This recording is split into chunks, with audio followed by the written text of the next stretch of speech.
તારીખ 17 મે 2026ના રોજ સિંગોડા પોલીસ છત્તીસગઢમાં ₹10 કરોડના સોનાના દાગીના જે 7.5 કિલો આશરે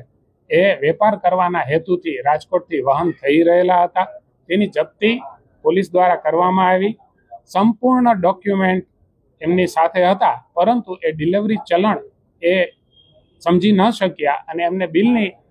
માંગણી કરી, પરંતુ બિલ વેચાણ ન થયું હોવાથી બિલ ન હોય ત્યારે આ વસ્તુ પછી એ લોકોએ કોર્ટમાં રજૂ કરેલો માલ, તો કોર્ટ, ઇન્કમટેક્સ અને જીએસટી ડિપાર્ટમેન્ટ આ ત્રણેય વિભાગોમાં અમે સમજાવ્યું કે ભાઈ આ ડિલિવરી ચલણ એ યોગ્ય ડોક્યુમેન્ટ છે, એના આધાર પુરાવા આપ્યા,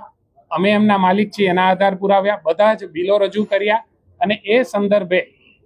ઇન્કમટેક્સે અમને એનઓસી આપેલું, જીએસટી આપેલું અને ત્યારબાદ કોર્ટ દ્વારા આ માલ છે એ અમૃત જ્વેલર્સનો છે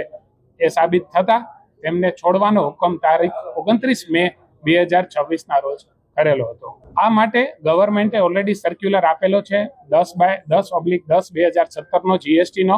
તો બધા જ વેપારીઓને કહીશ કે એનું ખાસ સાથે રાખે, જેથી કરીને જો કોઈ પોલીસવાળાને એ સર્ક્યુલરનો ખ્યાલ ના હોય તો તમે રજૂ કરી શકો અને એને સમજાવી શકો, જેથી કરીને આપનો માલ રોકાઈને અને આપની સાયકલ જે વેપારની સાયકલ છે એમાં ડિસ્ટર્બ ના થાય।